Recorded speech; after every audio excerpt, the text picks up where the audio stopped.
Graduates and guests, the academic procession is about to enter the hall. We will be singing the national anthem afterwards, the words of which are on page 11 of the program. Please now stand for the academic procession and remain standing for the national anthem.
Please be seated.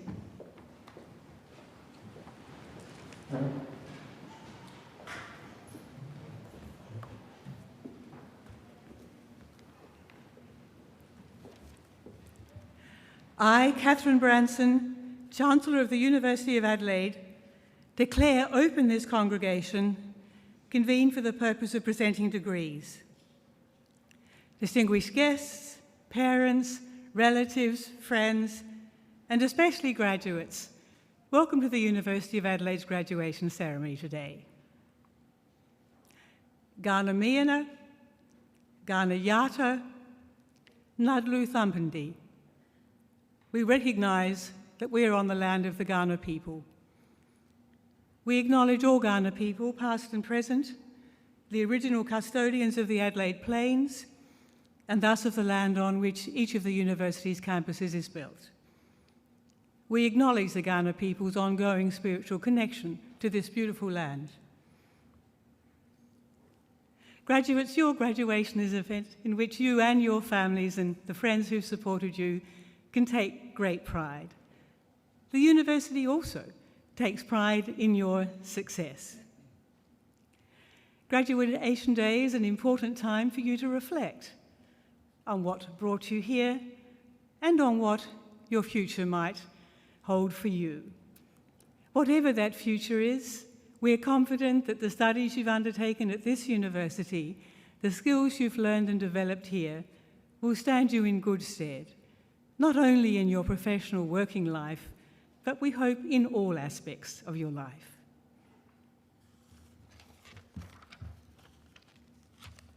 I now call on the Vice-Chancellor and President, Professor Peter Hoy, to present the candidate for an honorary degree.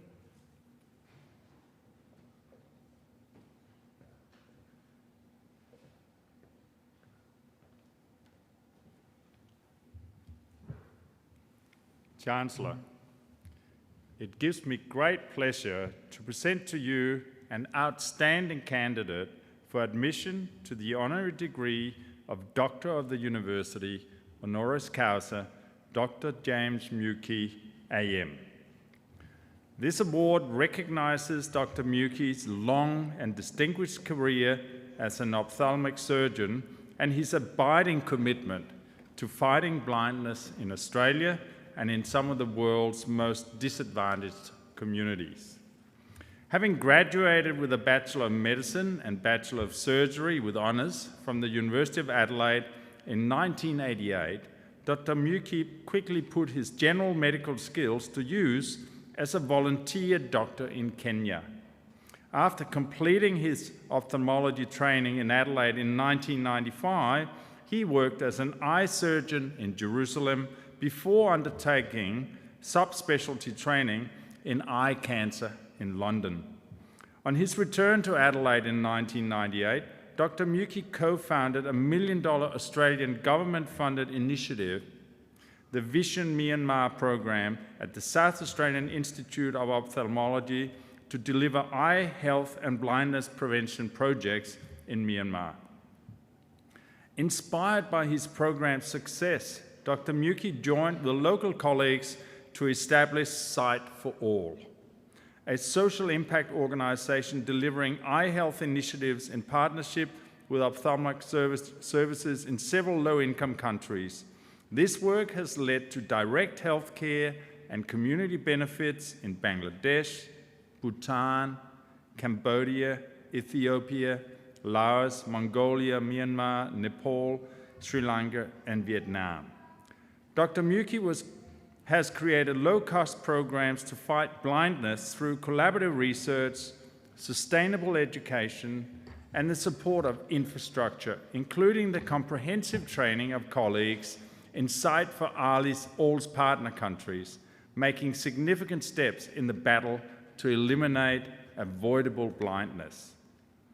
Through Sight for All, Dr. Mukey has enlisted the support of over 170 Australian and international specialists to help with their many projects. These ophthalmologists, optometrists, orthoptists, ophthalmic nurses, and scientists donate their time, expertise, and goodwill with the ultimate aim of alleviating poverty. Today, nearly 100 fellows have been trained in 10 countries, supporting the delivery of invaluable eye care and health awareness to more than 1 million patients annually. Back home, Dr. Mukey has been raising awareness of the major blinding diseases that afflict mainstream communities and First Nations peoples. Understanding that 90% of the world's blindness is found in the poorest countries and communities, and that 90% is avoidable, Dr. Mukey treats blindness as a human rights issue and has dedicated his life to redressing that injustice. His work has been acknowledged with many awards over the past 20 years, including the Outstanding Service to the Prevention of Blindness Award from the Asia Pacific Academy of Ophthalmology, the Rural Health and Wellbeing Award for Service to Aboriginal Eye Health, the President's Leadership Award from the Australian Medical Association, the Eye Health Hero Award from the International Agency for the Prevention of Blindness, South Australian of the Year in 2019, and in 2020, he was named Australian of the Year. Dr. Mukey was made a member of the Order of Australia in the 2012 Queen's Birthday Honours for service to ophthalmic medicine. In 2019, the University of Adelaide awarded Dr. Mukey a Distinguished Alumni Vice-Chancellor's Award in recognition of outstanding and sustained contributions made by alumni in their local communities and beyond. Today, we extend that recognition in awarding the highest honour the university can bestow. Chancellor, I'm pleased to present to you Dr. James Mukey, Bachelor of Medicine, Bachelor of Surgery, Member of the Order of Australia, for admission to the honorary degree of Doctor of the University, honoris causa.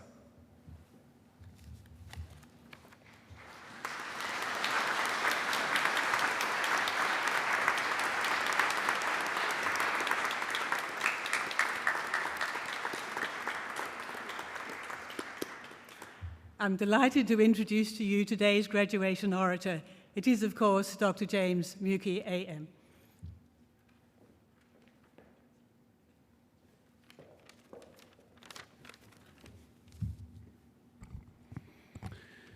Chancellor, Vice-Chancellor, distinguished guests, members of staff, graduates, and of course my beautiful family who are here today. What a wonderful, wonderful honour. I feel so privileged to receive this award. It is absolutely one of the most special things that's ever happened to me. And thank you very much for your kind words, Vice-Chancellor. As you heard, I'm an eye surgeon. I'm also a social entrepreneur.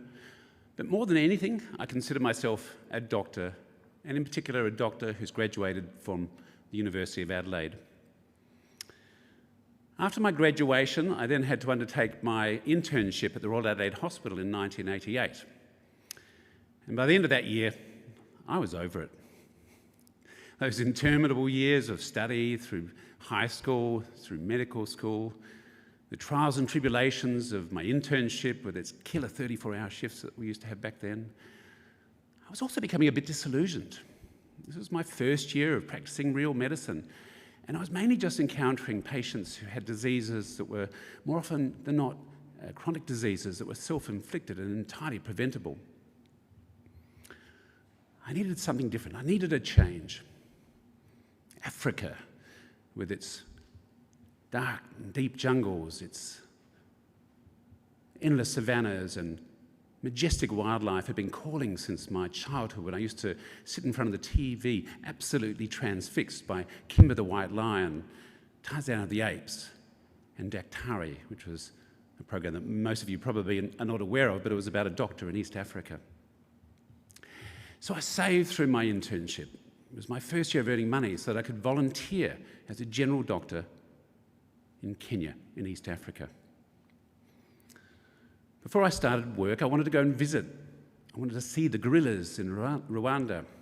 And Rwanda is a landlocked country to the southwest of Kenya. I couldn't afford to fly, and so I had to travel by land. I took the night train to the border with Uganda and then on through southern Uganda. And much of the country was actually still deep in civil war at the time.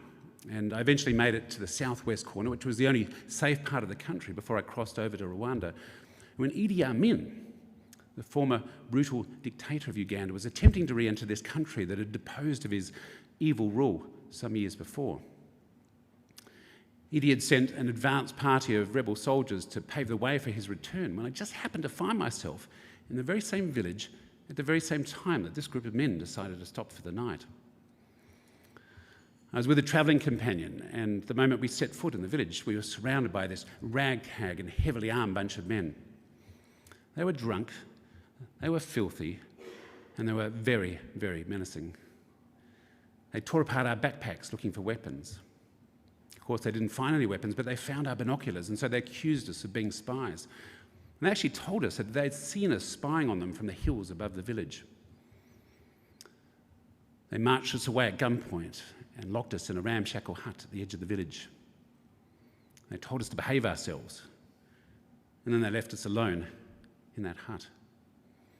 We were absolutely petrified. We were convinced that if we stayed in that village and in that hut, we were done for. So we broke out the back of the hut and escaped the village into the jungle behind. That deep, dark African jungle that I dreamed about as a child. That wild and sharp-toothed jungle at night time. An African jungle is not the place you want to be at feeding time, I tell you. Now, there's more to that story. Unfortunately, we don't have time for it today, and clearly I lived to tell the tale. And I did see the gorillas in Rwanda, and I ultimately got back to Kenya and headed to Tumu Hospital, which was my base as my year as volunteer doctor in Kenya. So I'd finally become my own real-life daktari. This was a year that changed my life. It was also a year that nearly ended my life. As well as being captured by rebel soldiers in Uganda, I also crossed an active civil war zone in Mozambique on an armed convoy. I contracted malaria twice and amoebic dysentery once. My house at the hospital in Kenya was robbed 5 times, violently. In fact, the only thing I had left at the end of my year in Africa were the dirty clothes in the bottom of my laundry basket after the final robbery. I was even attacked by a whole range of wild animals. So clearly, I love an adventure, right? And a spirit of adventure is one of the key elements to social entrepreneurship, particularly social entrepreneurship in poorer parts of the world. You're probably wondering, what is social entrepreneurship? What is a social entrepreneur? Well, we all know what an entrepreneur is, right? Someone who starts a business and takes risks in order to make money. Social entrepreneur is someone who starts a business and takes risks in order to solve a social problem. I've come up with my own definition. A social entrepreneur is someone who innovates for a sustainable solution to a social problem. So what then makes a social entrepreneur? To my mind, there are 3 key elements: a spirit of adventure, a humanitarian spirit, and an entrepreneurial spirit. Now, we've really talked about a spirit of adventure, haven't we? And I would encourage all of you graduates to embrace every adventure, every opportunity this extraordinary life has to offer, and also to embrace those sliding door moments. I actually went to high school in Canberra, and my friends all went to Sydney, and I was heading to Sydney to university, to medical school, but I missed out on 1 mark, and ultimately came back here to South Australia, to Adelaide, to undertake my degree here at the University of Adelaide. But this sliding door moment was the best sliding door moment in my life. So don't fear those changes, those sliding door moments. The humanitarian spirit, that second key element to social entrepreneurship, the humanitarian spirit, comes from life experiences, powerful life experiences. And it's those experiences that can result in a passion to want to make a difference in the world. So my time in Africa and the joy of being able to cure patients for the first time, patients who had diseases that weren't self-inflicted, they were mainly infectious diseases, it reinvigorated a love of medicine. It instilled in me a desire to pursue a career in public health. But the passion to make a difference in my own profession, ophthalmology, have come from a number of experiences that I've had since that time. I'd just like to share a couple of those with you now. The first came in 2007, and I was part of the team, a team from the discipline of ophthalmology and visual sciences here at the Adelaide University. A team conducting a study in Myanmar, the country which is having its troubles at the moment. But it was a study to determine the causes of blindness amongst children in schools for the blind across the country. And what we found was absolutely staggering and deeply disturbing. We found that nearly half the kids had blindness that could have been prevented or treated. So half were needlessly blind and shouldn't even be at those schools. But the finding that had a deep and very powerful impact on myself and the entire team was the leading cause of blindness that we found, which was measles. To be surrounded by children at schools for the blind across the country, children who were irreversibly blind and horribly disfigured from a highly preventable disease, is one of the most disturbing experiences of my clinical life. And it really drove home the power of prevention in medicine.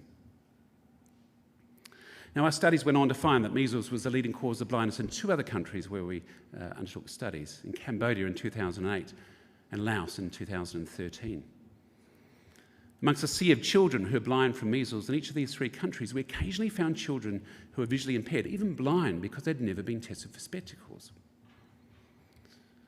So imagine being a parent or a sibling to a child who's blind,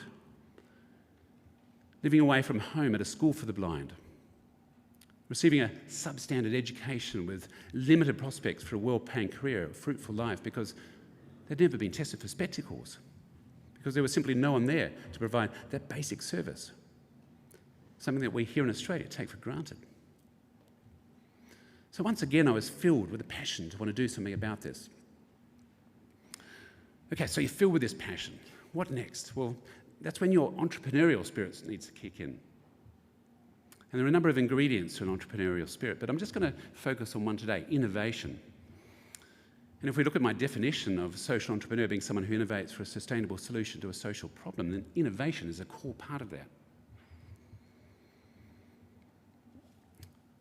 The aim then of a social entrepreneur is to innovate for sustainability to achieve a social vision.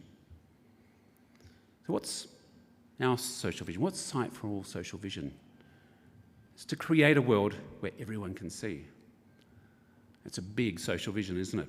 It's what's known in the corporate world as a BHAG, or a big, hairy, audacious goal. But if we realise that there are over 40 million people in the world who are blind, and 90% of that blindness is preventable or treatable, then the goal is big, hairy and audacious, absolutely. But it's also achievable. Now, it's critical for a social impact organisation such as Sight for All to have a BHAG. Now, how does one achieve a BHAG, that big, hairy, audacious goal? Well, this is where innovation is absolutely critical. So if we take our minds back to that confronting study in Myanmar in 2007, where we found all those kids who are blind from measles, how do we innovate in this scenario? How do we deal with this enormous challenge? Well, to me, in this particular situation, it's all about education. Educating specialists who can not only treat the blinding diseases of childhood, they can advocate for children with blinding preventable diseases such as measles or a lack of spectacles. This sounds like a no-brainer, right? But in Myanmar in 2007, Laos in 2013, Cambodia in 2008, this advocacy and this expertise simply did not exist. So we used the results of our studies to persuade the health authorities to train a children's eye specialist for each of these countries.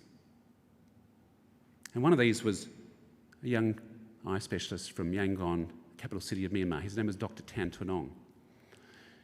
And I arranged for him to come to Adelaide to spend a year with myself and my colleagues training to be a children's eye specialist, what we call a paediatric ophthalmologist.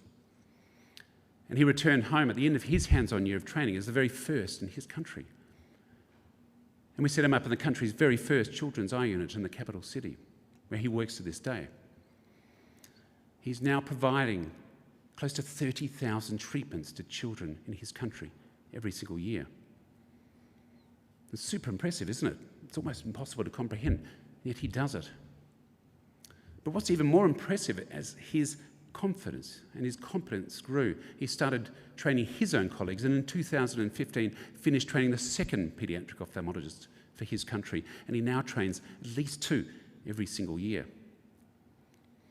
So here is a country that's no longer dependent on doctors flying in from wealthier countries, treating a few children, leaving little behind. Here's a country that's training its own paediatric ophthalmologists and treating the blinding diseases of childhood 24/7 and advocating for children with blinding yet preventable diseases. Here is a country fighting childhood blindness without any outside help. So our sustainable education programs have been so successful that we've now trained paediatric ophthalmologists in 9 countries in Asia. In fact, we've extended that training to offer support in all of the subspecialty areas of my profession, all 9 subspecialty areas, and these days we're impacting on the lives of about 1 million people every single year. Now, it's been calculated that for every $1 spent on fighting blindness, about $4 is returned to the community. So we're not only fighting blindness, we're also fighting poverty. And fighting poverty in the Asia-Pacific region, one of the parts of the world that's very, very important to Australia's future. Now, when we think of blindness, we often think of the lights being out. But more often than not, the world of blind people is one of a blur of shapes and colours, or sometimes no colours at all. And yet, when that veil of blindness is lifted, life takes on a whole new meaning. Indeed, their world is changed forever. And that's why I wanted to be a doctor. So I'd like to congratulate all of the graduates today. What a fabulous, fabulous moment in your lives. It's really just the beginning. There's so much more to look forward to. So I want you to find your passion, embrace that passion, and ultimately use that passion to make a difference in the world. So please, go out and get it. Thank you very much.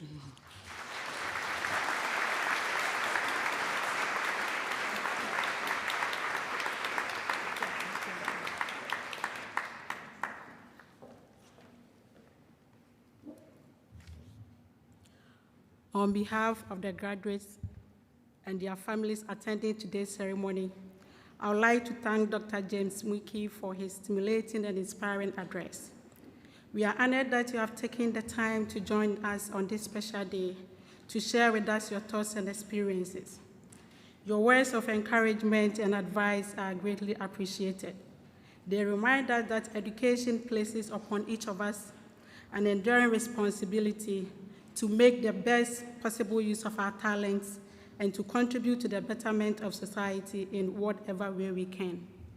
Please join me in once again thanking Dr. James Mwiki.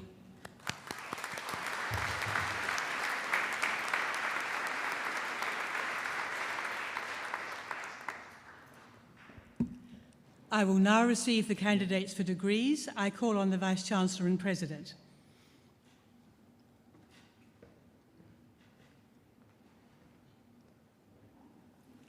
Chancellor,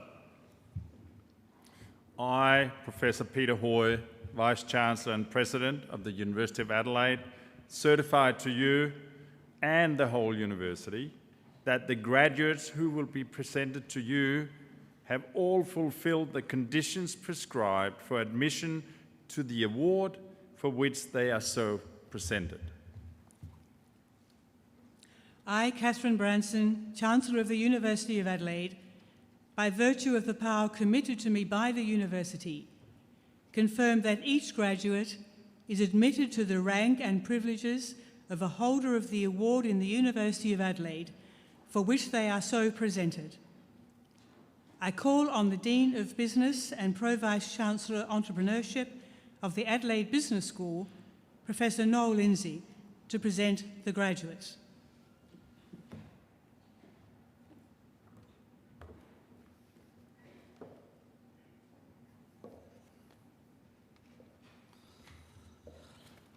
Chancellor, I, Dean of Business and Pro-Vice-Chancellor Entrepreneurship of the Adelaide Business School, Professor Noel Lindsay, present to you graduates of the Adelaide Business School. To the degree of Master of Wine Business, Yi Chuan Chun.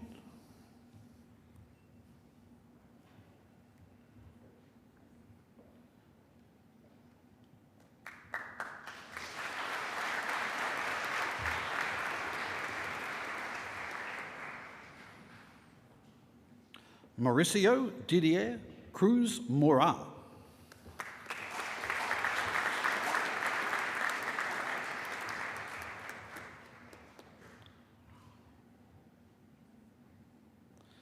Shua Chui.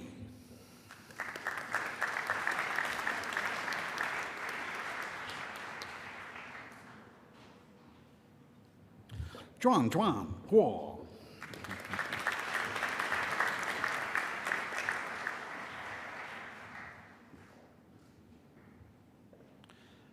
Qingyang Shen.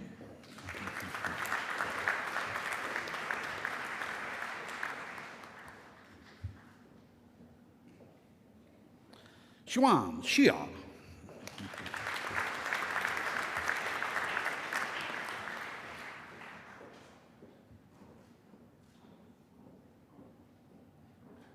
And Nai Chen Xu.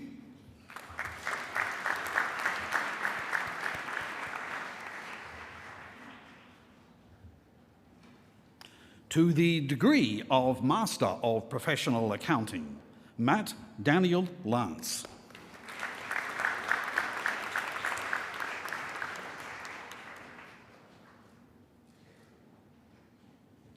Nazati Shiaki.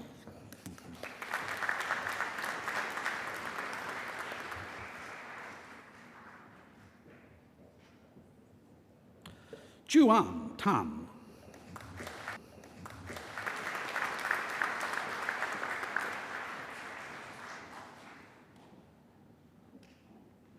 And Si Wen Shirley Tan.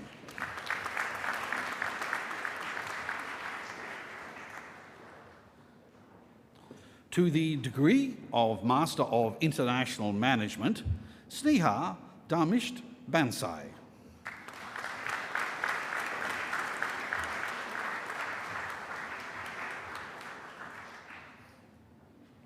Ravleen Bindra.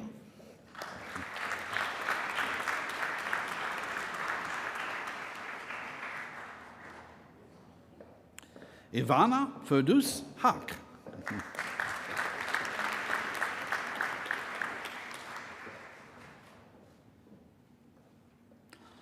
Loan Lu.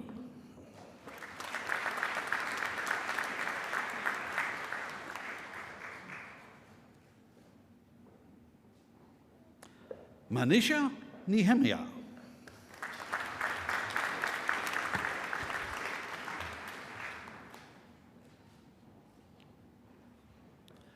Divkaran Nayer Nayelti Yatu Satish.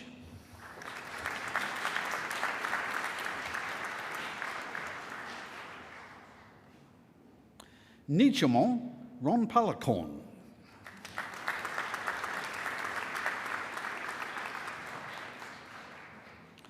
Yang Song.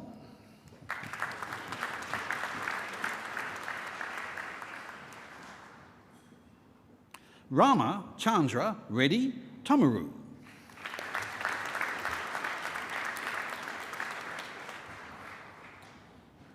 To the degree of Master of Innovation and Entrepreneurship, Michael Murdoch.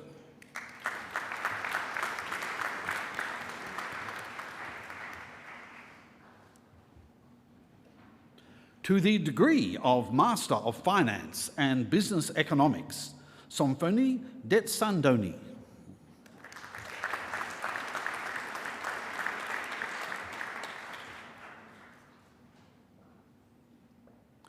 She, you, her.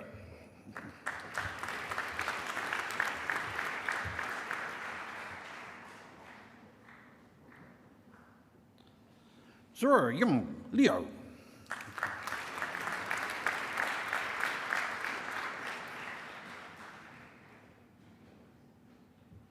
Rasmini Nokichi.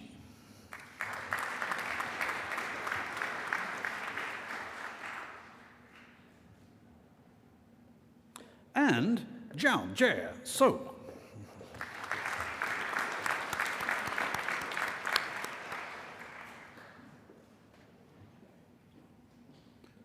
To the degree of Master of Finance, Jingzhao Li.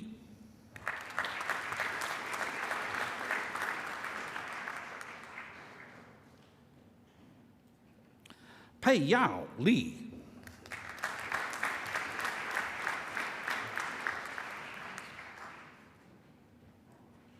Mustafa Ashfaq Hussain.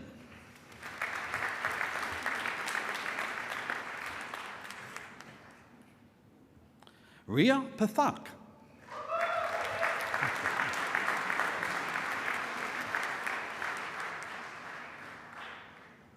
And Zhe Jie Wu.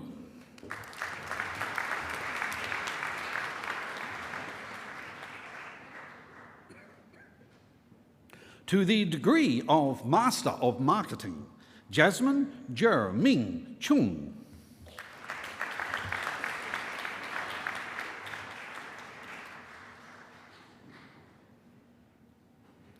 Jing Yi Fu.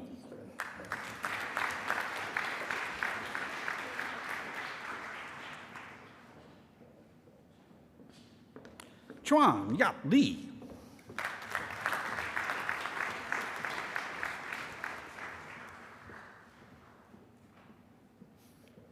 Xing Yue Luo.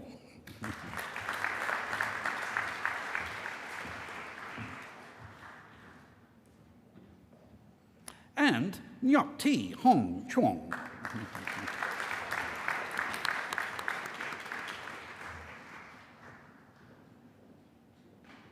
To the degree of Master of Commerce, Zi Xiang Sun.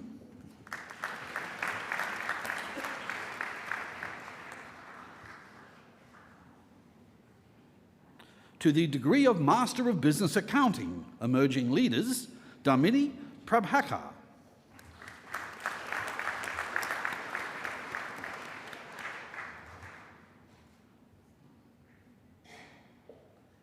To the degree of Master of Business Administration, Emmanuel Athanasiadis.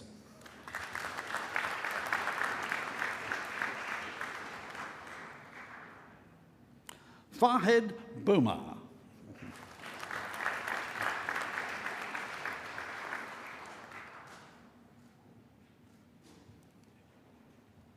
Michael Cleggett.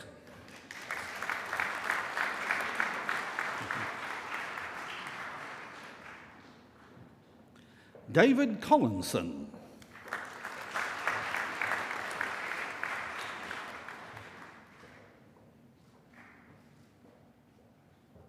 Alexander Hartley Dundon.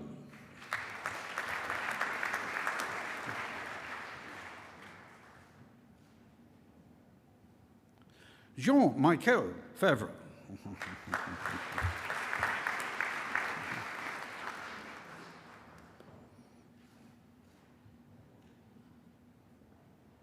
Marcel Vincent Hagekoop.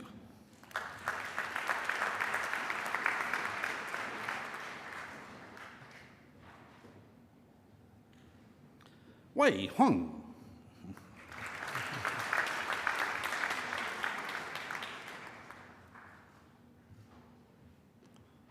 Julian Jeffrey Hurst.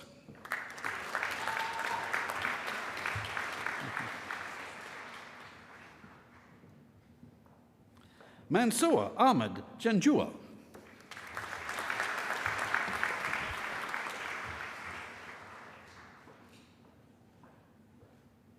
Mark Brian Laurie.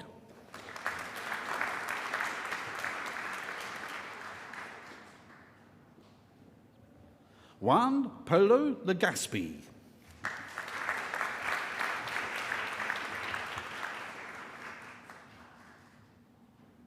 Adrian Brian Marshall.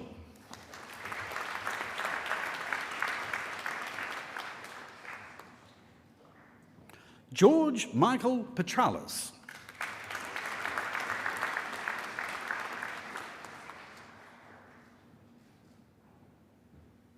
Somaya Raju.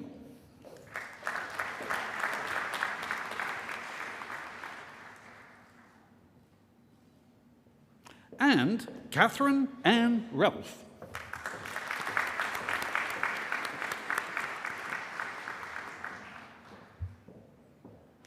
To the degree of Master of Applied Project Management, Project Systems, Jatinder Chopra.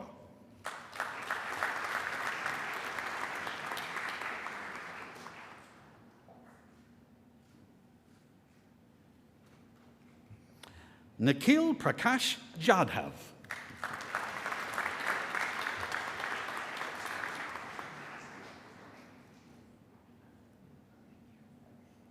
Anjali Kandukuri.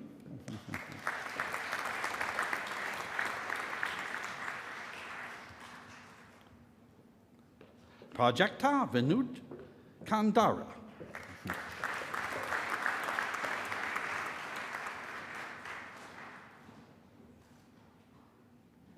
Nadine Gulzar.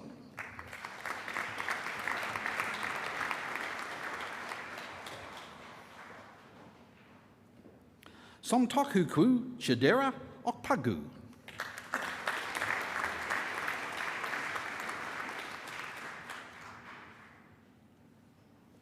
Sunjay Kumara Pajitapelli.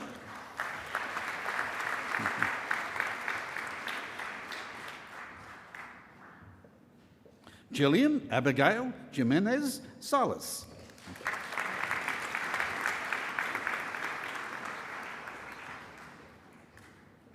Ama Eza Sine.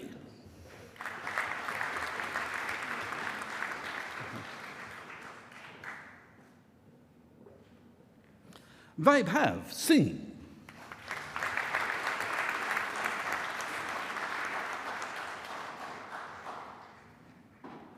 And Xingyue Wang.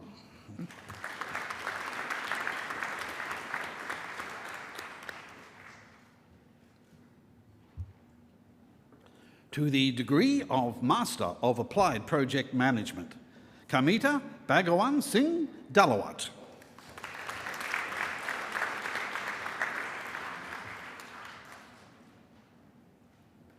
Emmanuel Alto.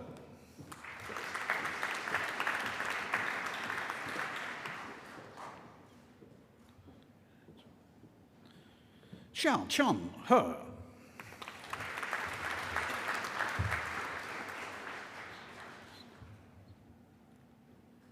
Ernesto Jose Vilata.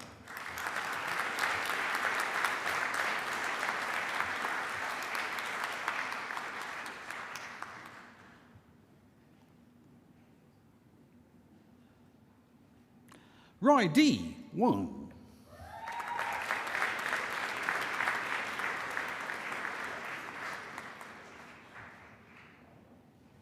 Jar Wong.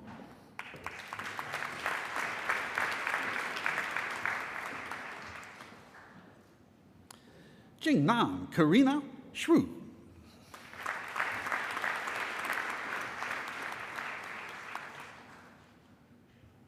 And Ying Ju.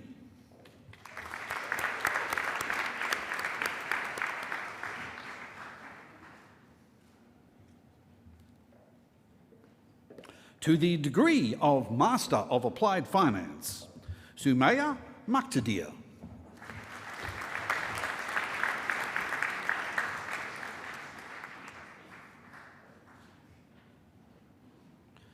Ling Jun.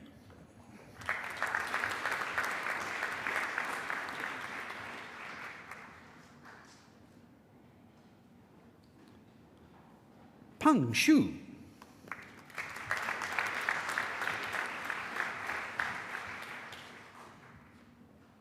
And Chen Zheng.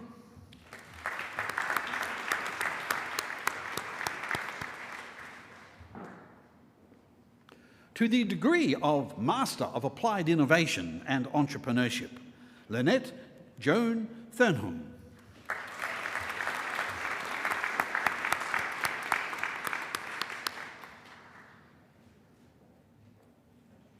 To the degree of Master of Accounting and Marketing, Tanu Agarwal.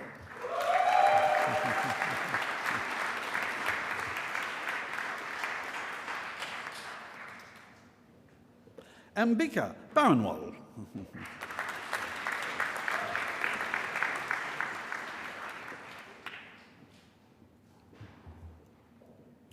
Wan Xiao Do.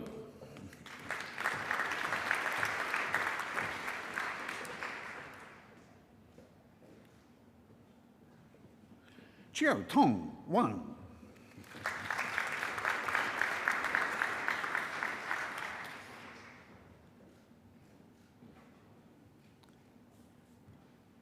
Yan Ling Xie.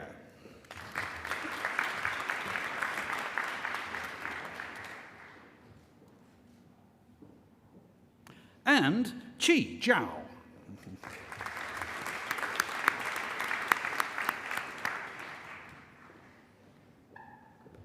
To the degree of Master of Accounting and Finance, Leiloma Achaksai.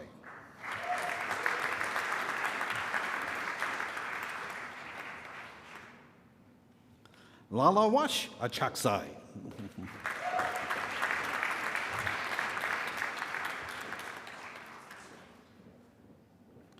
Wei Feng Bian.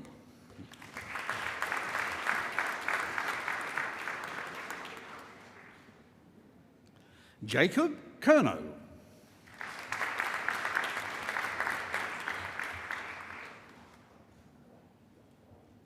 Gaurav Kalia.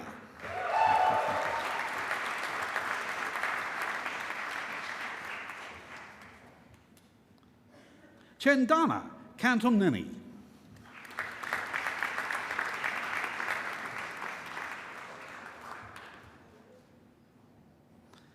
Ting Lei.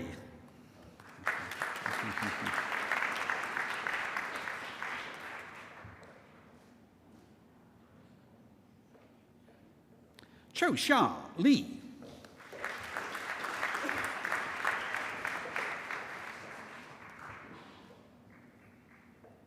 Jia Qi Liao.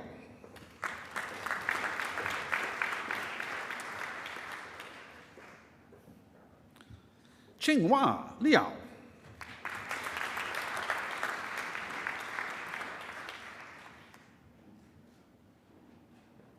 Shi Miao.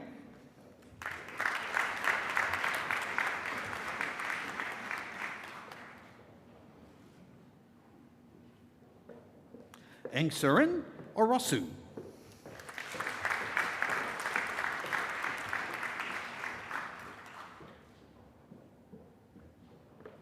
Yuan Peng.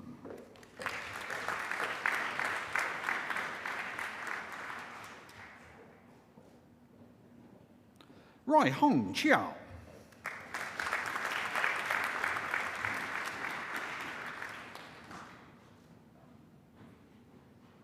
Matthew Patrick Arthur van der Sommen.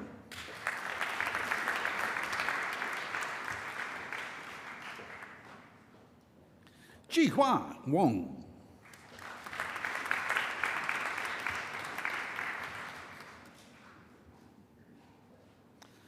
Hui Wong.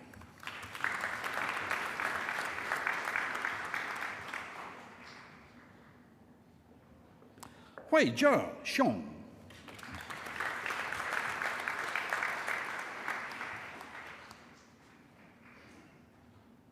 Li Ping Zheng.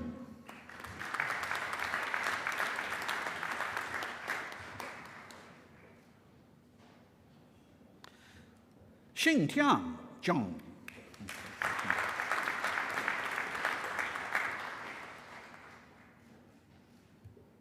And Xu Jiao.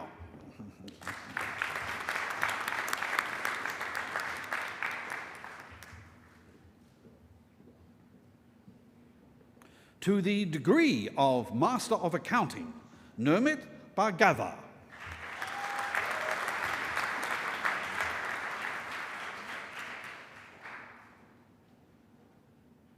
Alistair Ian Campbell.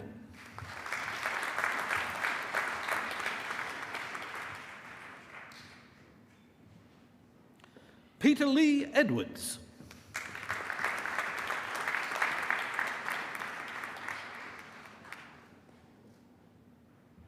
Xu Rong Han.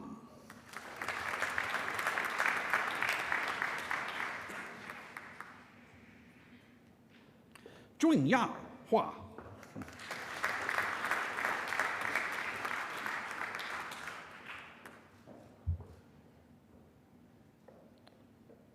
Ajat Shatru Kara Satish Kumar.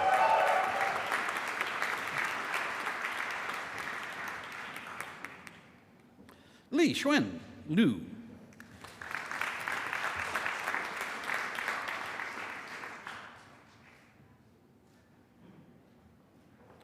Shivani Sutija.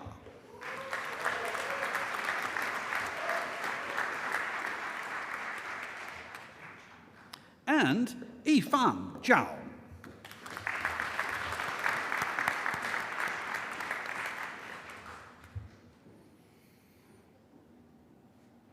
To the degree of Master of Philosophy, for a thesis entitled Open Banking, Does It Open Up a New Way of Banking? A Case of Financial Technology Adoption from a Consumer's Perspective.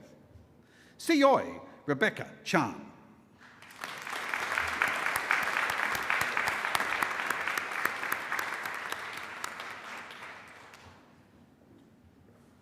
To the degree of Doctor of Philosophy, for a thesis entitled Advertising's Financial Market Outcomes. Xu Jia Liu.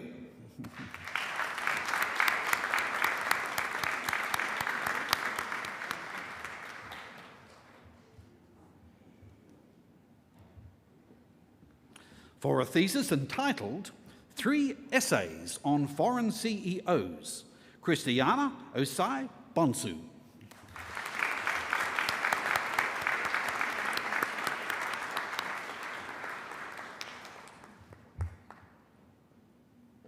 For a thesis entitled Organisational Sustainability in the Chinese Context, the Role of Cultural Wisdom, Management Perception and Small Stories, Lulu Ouyang.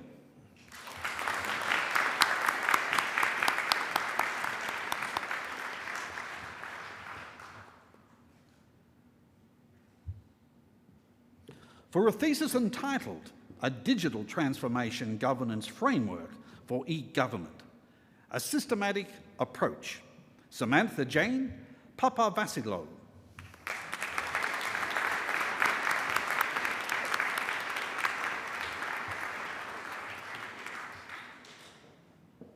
Chancellor, this concludes the graduates from the Adelaide Business School and for this ceremony.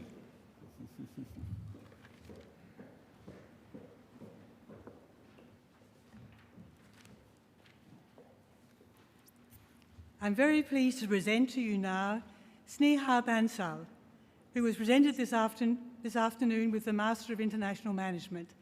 Sneha Bansal will now give the valedictory address on behalf of the cohort of graduates who are presented with their awards today.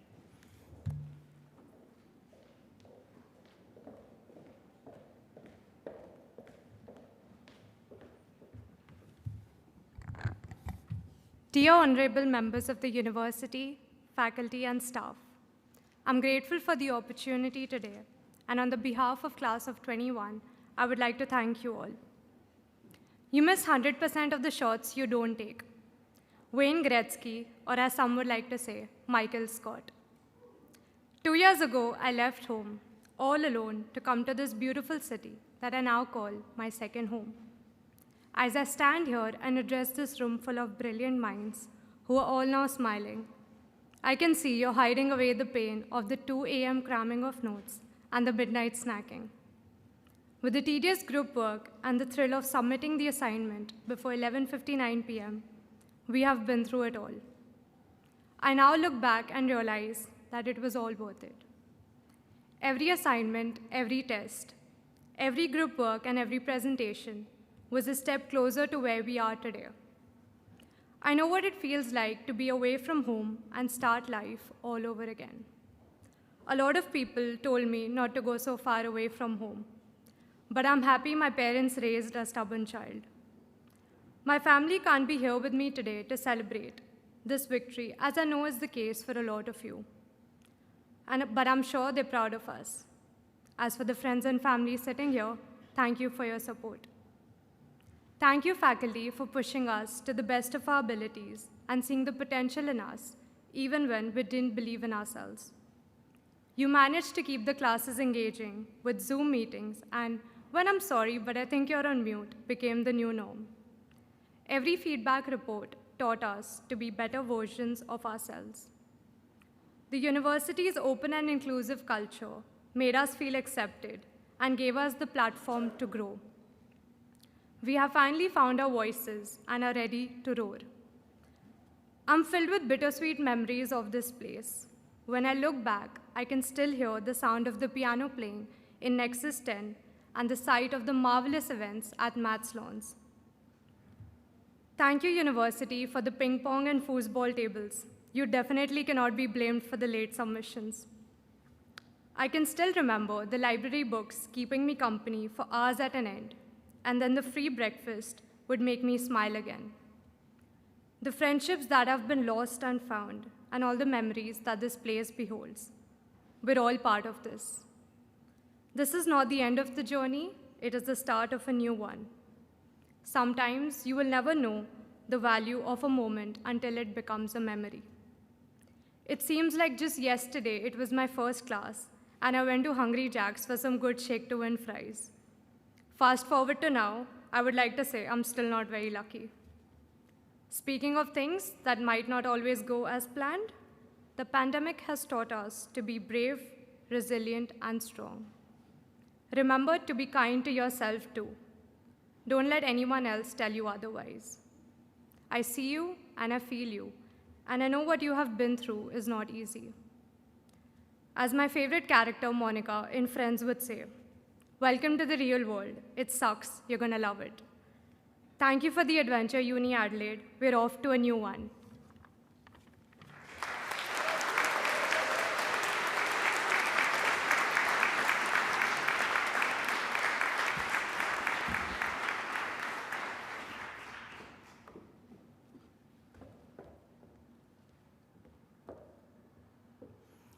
It now gives me great pleasure to congratulate, as a group, all of the new graduates here today.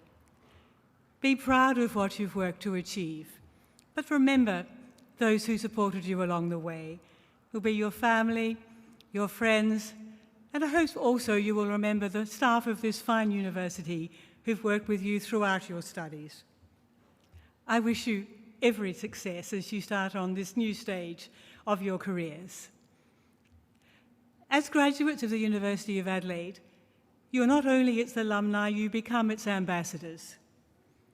Over the years since the university was established, its alumni have made enormous contributions to the community, not only within Australia, but throughout the world.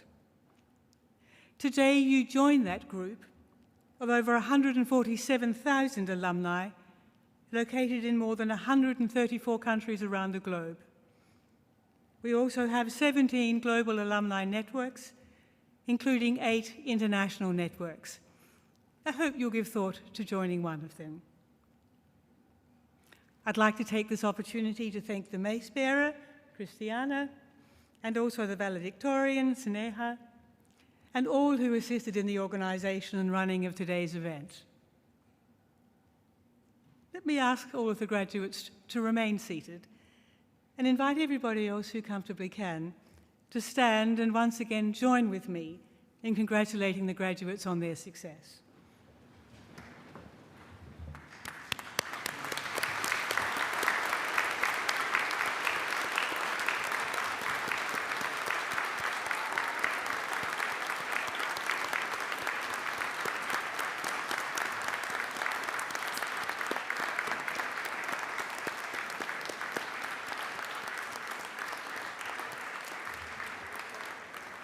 Would the audience please remain standing? And the graduates now please stand for the academic recession. Once the academic recession has left the hall, we ask our guests to please remain at your seats until directed to exit by staff.